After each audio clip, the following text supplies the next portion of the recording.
ನಮಸ್ಕಾರ ವೀಕ್ಷಕರೇ, ಕಲ್ಪತರು ನ್ಯೂಸ್ಗೆ ಎಲ್ಲರಿಗೂ ಆತ್ಮೀಯವಾದ ಸ್ವಾಗತ. ಅನ್ನಭಾಗ್ಯಕ್ಕೆ ಕಳ್ಳರ ಕನ್ನ.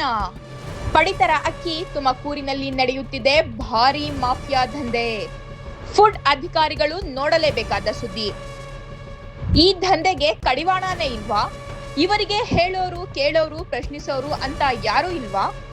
ಎಸ್ ವೀಕ್ಷಕರೇ, ತುಮಕೂರಿನಲ್ಲಿ ರಾಜಾರೋಷವಾಗಿ ಯಾರದೇ ಭಯವಿಲ್ಲದೆ ಅನ್ನಭಾಗ್ಯ ಅಕ್ಕಿಯ ದಂಧೆ ನಡೆಯುತ್ತಿದೆ. ತುಮಕೂರು ನಗರದ ಹಳೆ ಮಂಡಿಪೇಟೆ ಮಾರಿಯಮ್ಮ ನಗರ ರಸ್ತೆಯಲ್ಲಿ ಒಂದು ಅಂಗಡಿಯಲ್ಲಿ ಸರ್ಕಾರದ ಅನ್ನಭಾಗ್ಯ ಯೋಜನೆಯ ಅಕ್ಕಿಯನ್ನು ಅಕ್ರಮವಾಗಿ ಖರೀದಿ ಮಾರಾಟ ಮಾಡಲಾಗುತ್ತಿದೆ ಎಂಬ ಆರೋಪ ಕೇಳಿಬಂದಿದೆ. ಈ ಕುರಿತು ಸಾರ್ವಜನಿಕರಲ್ಲಿ ಆತಂಕ ವ್ಯಕ್ತಪಡಿಸಿದ್ದು, ಆಹಾರ ಮತ್ತು ನಾಗರಿಕ ಸರಬರಾಜು ಇಲಾಖೆ ಅಧಿಕಾರಿಗಳು ಕೂಡಲೇ ಸ್ಥಳ ಪರಿಶೀಲನೆ ನಡೆಸಿ ಸತ್ಯಾಸತ್ಯತೆ ಪರಿಶೀಲಿಸಬೇಕು ಎಂದು ಒತ್ತಾಯಿಸಿದ್ದಾರೆ.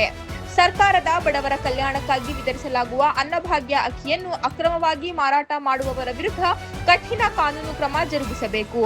ದಂಧೆ ನಡೆಸುವವರಿಗೆ ಕಾನೂನಿನ ಭಯವಿಲ್ಲದಂತಾಗಿರುವುದು ಆತಂಕಕಾರಿ ಬೆಳವಣಿಗೆಯಾಗಿದೆ ಎಂದು ಸಾರ್ವಜನಿಕರು ಆಕ್ರೋಶ ಹೊರಹಾಕಿದ್ದಾರೆ. ಜಿಲ್ಲಾಧಿಕಾರಿಗಳು ಹಾಗೂ ಸಂಬಂಧಪಟ್ಟ ಅಧಿಕಾರಿಗಳು ಪ್ರಕರಣವನ್ನು ಗಂಭೀರವಾಗಿ ಪರಿಗಣಿಸಿ ತನಿಖೆ ನಡೆಸಿ ತಪ್ಪಿತಸ್ಥರ ವಿರುದ್ಧ ಸೂಕ್ತ ಕ್ರಮ ಕೈಗೊಂಡು ಅನ್ನಭಾಗ್ಯ ಅಕ್ಕಿ ದಂಧೆಗೆ ಕಡಿವಾಣ ಹಾಕಬೇಕು ಎಂದು ಸಾರ್ವಜನಿಕರು ಆಗ್ರಹಿಸಿದ್ದಾರೆ.